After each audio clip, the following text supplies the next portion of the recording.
Praise the lord. ఈరోజు దేవుని వాగ్దానము, కుటిలవర్తనుడు యెహోవాకు అసహ్యుడు, యథార్థవంతులకు ఆయన తోడుగా నుండును. సామెతల గ్రంథము 3వ అధ్యాయము 32వ వచనము.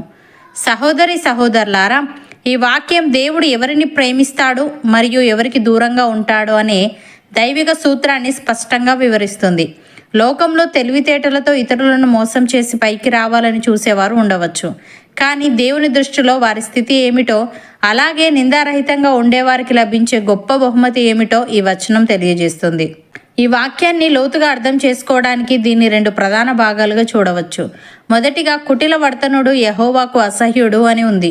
ఇక్కడ కుటిల వర్తనుడు అంటే హృదయంలో ఒకటి పెట్టుకొని బయటకు మరొకటి మాట్లాడేవాడు, అబద్ధాలతోనూ మోసాలతోనూ పనులు సాధించుకోవాలని చూసేవాడు.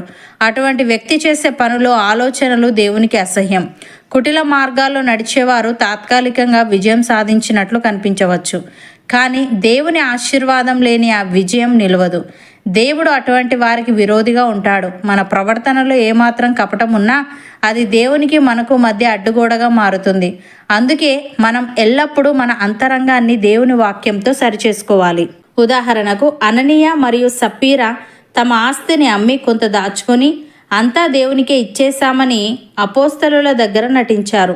లోపల ధనాశ ఉంచుకొని బయటకు భక్తిపరులమని అబద్ధం ఆడారు.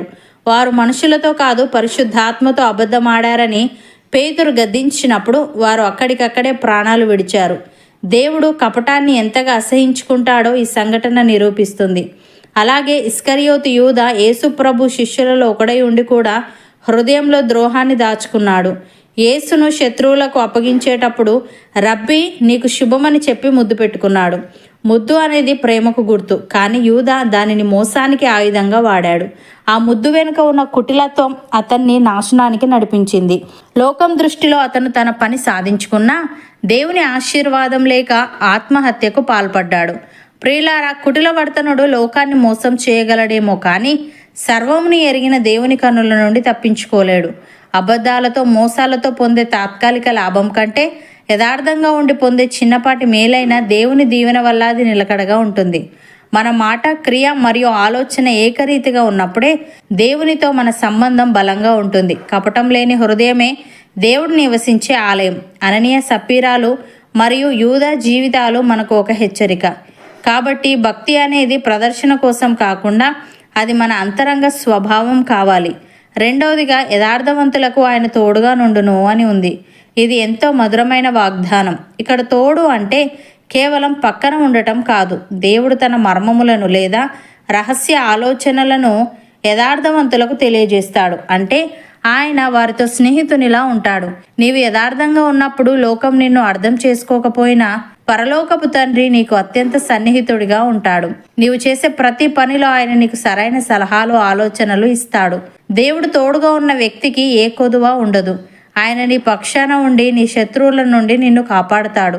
నీ యథార్థత నీకు రక్షణ కవచంలో ఉంటుంది. ఉదాహరణకు, లోకమంతా పాపంతో నిండిపోయి దేవుని దృష్టిలో చెడిపోయిన కాలంలో నోవహు ఒక్కడే యథార్థవంతుడిగా ఉన్నాడు.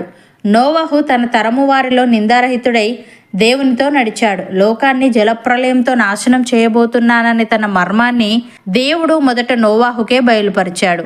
ఓడని ఎలా చేయాలో కొలతలతో సహా సలహాలు ఇచ్చాడు. ఆ యథార్థత నోవహు కుటుంబాన్ని రక్షణ కవచంలా కాపాడింది. అలాగే బైబిల్ అబ్రహామును దేవుని స్నేహితుడు అని పిలుస్తుంది. దేవుడు తన ఆలోచనలను అబ్రహాముతో పంచుకోకుండా దాచలేదు.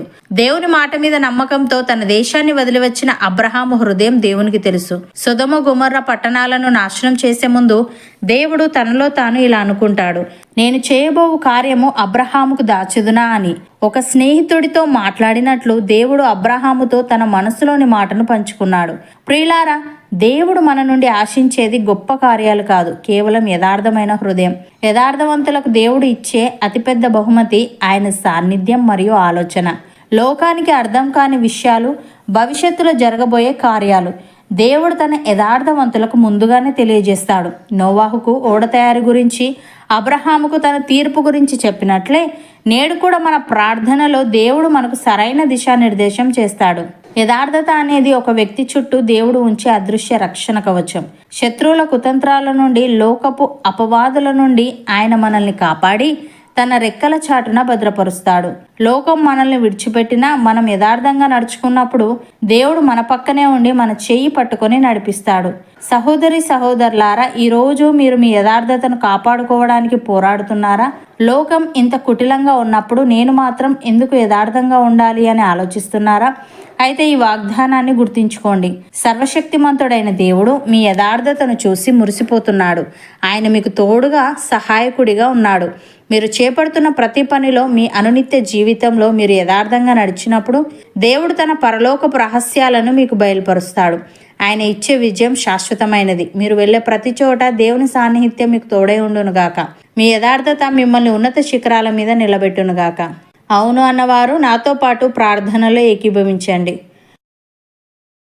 పరిశుద్ధుడా, ప్రేమగల తండ్రి, కుటిల వర్తనుడు నీకు అసహ్యుడని, యథార్థవంతులకు నీవు తోడుగా నుందువని, కుటిల మార్గాల్లో నడిచేవారు తాత్కాలికంగా విజయం సాధించినట్లు కనిపించవచ్చు, కానీ నీ ఆశీర్వాదం లేని ఆ విజయం నిలవదని, నీవు అటువంటి వారికి విరోధిగా ఉంటావని సెలవిచ్చావు. తండ్రి, నీకు స్తుతులు. దేవ, అబద్ధాలతో మోసాలతో పొందే తాత్కాలిక లాభం కంటే యథార్థంగా ఉండి పొందే చిన్నపాటి మేలైనా నీ దీవెన వల్ల అది నిలకడగా ఉంటుంది. కనుక మా మాట, క్రియ మరియు ఆలోచన ఏకరీతిగా ఉన్నప్పుడే నీతో మా సంబంధం బలంగా ఉంటుంది. కనుక కపటం లేని హృదయము కలిగి లోపల బయట ఒకేలా జీవించే వారంగా ఉండుటకు సహాయము దయచేయమని, నీవు మా నుండి ఆశించేది గొప్ప కార్యాలు కాదని, కేవలం యథార్థమైన హృదయమని, లోకానికి అర్థం కాని విషయాలు, భవిష్యత్తులో జరగబోయే కార్యాలు నీవు యథార్థవంతులకు ముందుగానే తెలియజేస్తావని సెలవిచ్చావు. గనుక నీకు కృతజ్ఞతలు చెల్లిస్తూ మేము చేపడుతున్న ప్రతి పనిలో, మా అనునిత్య జీవితంలో మేము యథార్థంగా నడిచే వారంగా ఉండుటకు కృపచూపమని, మాకు తోడుగా సహాయకుడిగా ఉండి ఉన్నత శిఖరాలపై మాలో ప్రతి ఒక్కరిని నీవే నిలవబెట్టమని యేసుక్రీస్తు నామమున ప్రార్థిస్తున్నాము తండ్రి. ఆమెన్.